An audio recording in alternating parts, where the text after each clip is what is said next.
Welcome to June. May had a lot going on. Let's recap one of the biggest decisions, the biggest lessons. On May 20th, Meta walked 8,000 people to the door, not for performance reviews that came back red, not for misconduct, not for anything they did wrong. They were restructuring around AI. 8,000 talented, well-paid professionals, many of whom who had spent years building one of the most powerful companies on earth, gone because the company decided it could run a leaner team with machines in those seats. And here's the thing, Meta's not the outlier. Meta is the preview. There's a version of this story where you are the professional who saw it coming, who built something on the side, and who understood the tools before everyone else caught up, who walked into uncertainty already prepared. And there's a version where you're still waiting to see how it plays out. We're going to make sure you know which version to build. Hey, I'm Chaka, and if this is your first time here, welcome. I'm a 22-year tech and management consulting veteran, a single mom, and someone who has spent the last few years figuring out exactly how business owners and corporate professionals can use AI to build side income and freedom to design the life that they don't need a vacation from. I do weekly briefings covering the biggest AI updates, not the technical stuff, not the Silicon Valley hype, but the real world implications for people like us. People who have expertise, who are good at what they do, and who are trying to figure out what this AI moment means for their careers, their businesses, and their futures. This week was a big one, so let's get into it.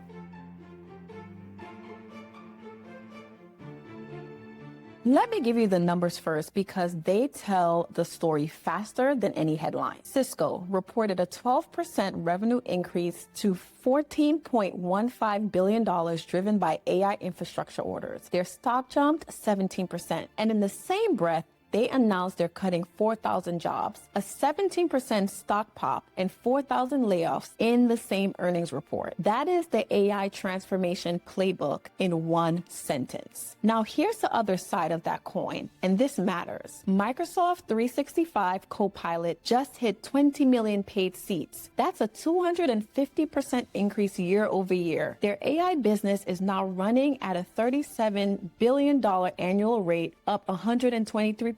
And they just announced that Copilot is no longer a chatbot. It's your chief of staff. Natural language, commands that accept your meetings, draft your follow-ups, manage your inbox priorities, reorganize your calendar autonomously without you lifting a finger. One consulting firm deployed Copilot to all of their 743,000 of their employees, and 97% of the users say they completed tasks faster. 89% are actively using it every single month. And here is the real question this segment is asking. If your employer's AI is handling the administrative layer of your job, the email triage, the meeting prep, the summaries, the scheduling, what does this mean for the people whose roles are defined by that layer? As a business owner, if you don't catch up, or at least ride this AI wave, it will overtake you and you will drown. Not acting now will cause a wedge in where larger successful businesses are and where you stand. I know that hit differently for some of you. It hit differently for me too, and I really sat with it. The concrete takeaway this week, spend 20 minutes this week enabling Copilot or Claude co-work in one workflow you do daily. Email drafting, meeting notes, document summaries, just one. Measure the time you get back over 5 days. That data point becomes your business case for your team, your manager, and yourself.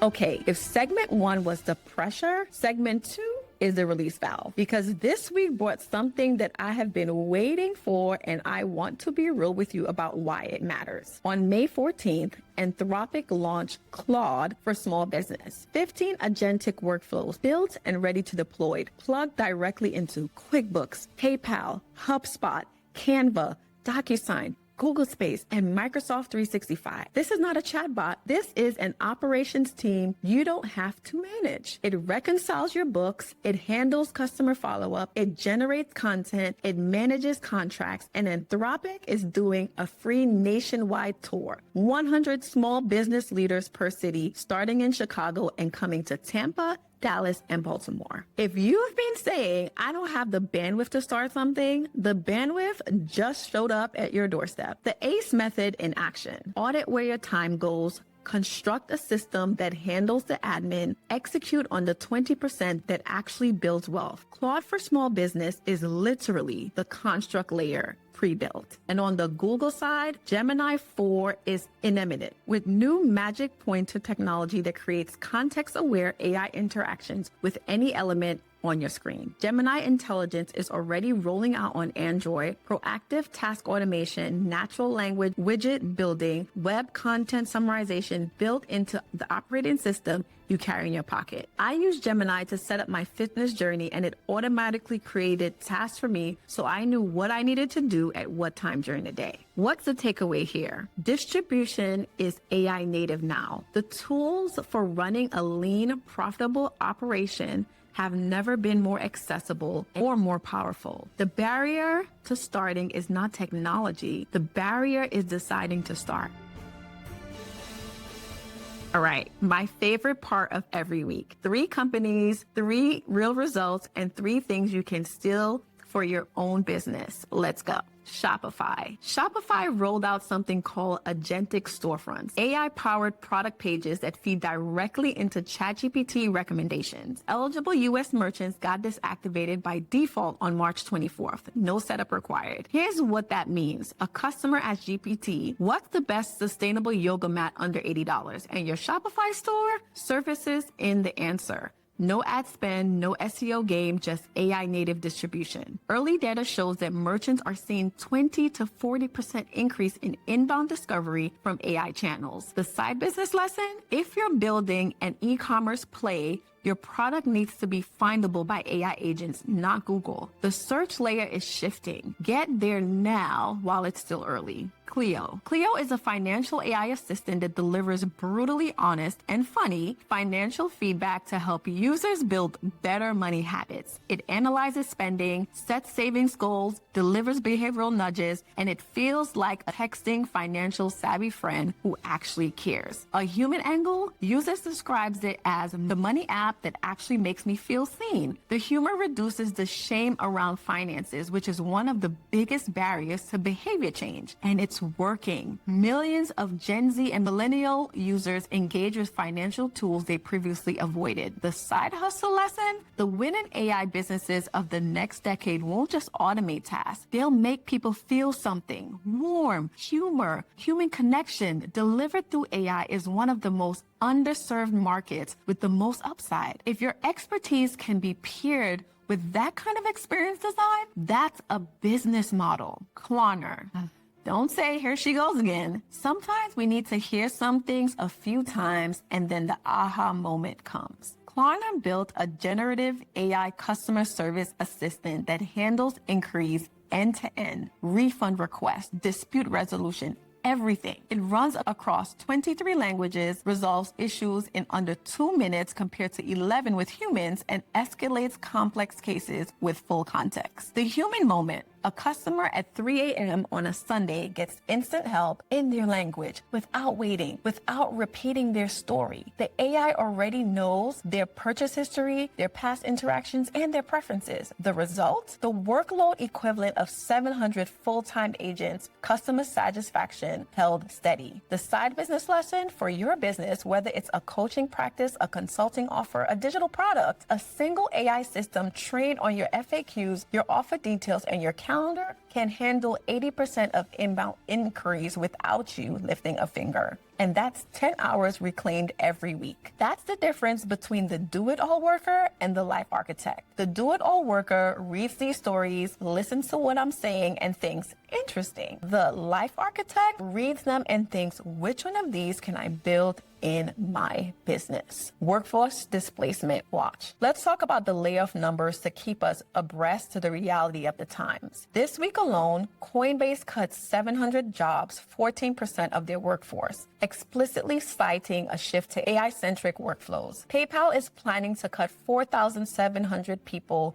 20% of their staff over the next 2 to 3 years, with AI automation delivering $1.5 billion in cost savings. Cloudflare cut about 1,100 jobs, 20% of their workforce, because of AI restructuring. Broader context, we are still trending around the 180,000 workers being laid off in 2026 so far, which is approximately 1,000 people per day. Nearly half of those cuts directly attributed to AI restructuring. Here's what's real and the spin. The roles being cut are concentrated in operations, customer support, finance processing, middle-level management, and white-collar roles defined by information handling and repetitive communication. These aren't hypothetical risks. They are current realities.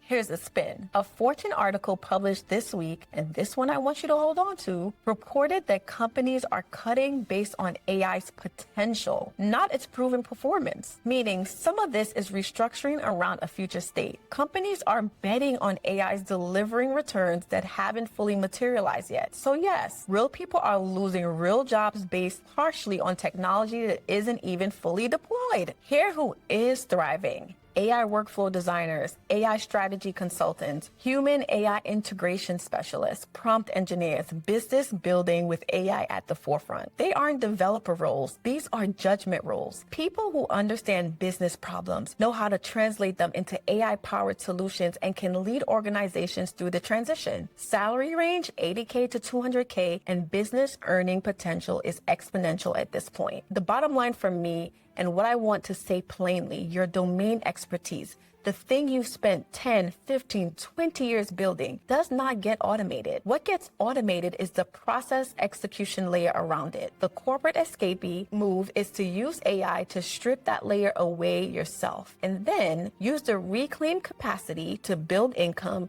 that doesn't depend on anyone else's restructuring decisions. Ciara, enterprise AI agents. Brett Taylor's company just raised $950 million at a $15 billion valuation, and the number that matters more, 40% plus of the Fortune 50 are already customers. Ciara is the agent OS for enterprise customer experience. Their platform handles mortgage refinancing, insurance claims, product returns, the high volume, expensive stuff that used to run call center headcount. They launched Ghostwriter this month. You describe what you need in plain language, it builds and deploys the agent for you. Annual recurring revenue went from $100 million to $150 million in under 90 days. Watch Ciara, because they're building infrastructure layer for AI to replace some departments. Number 2, 11 Labs. Voice AI just crossed $500 million annual recurring revenue, up from $350 million at the end of 2025. Raised a $500 million Series D at an $11 billion valuation, 3 times last year. IBM just embedded their voice tech into Watson X. They're now deploying on-premise and on-device, meaning enterprise clients can run AI voice locally without cloud dependency. Watch 11 Labs, because when AI agents start talking,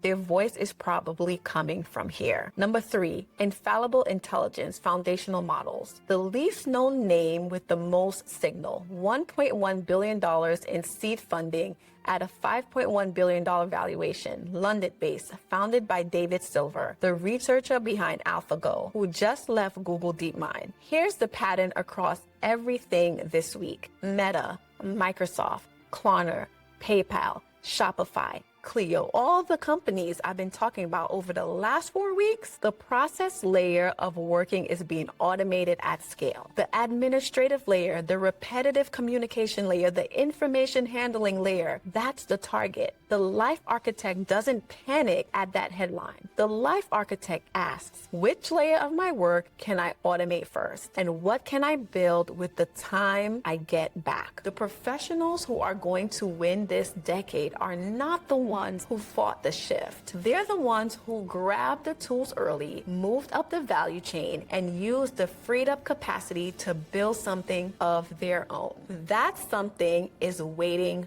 for you. The tools are here. The only thing between you and it is the decision to start. If this kind of real talk AI briefing is useful to you, hit subscribe. I drop once a week on Tuesdays. And if you're ready to find out where you actually stand, not where you hope you stand, I want you to take the 2-week vacation test. It's free, it's 21 questions. It takes about 12 minutes and it scores your business across 5 places founders get stuck: revenue, delivery, marketing, team decisions, and the founder gap. How much of the business still lives only in your head. You'll walk away with a score, a verdict, and a personalized next move. Link is in the description. Because here's the real question, honey. Not can you build this? You can. The real question is, can it run without you? Because a business that needs you every day isn't an exit. It's just another job with a different boss. Take the test, find out the truth, then come back here and let's build from here. Okay, bye. See you soon.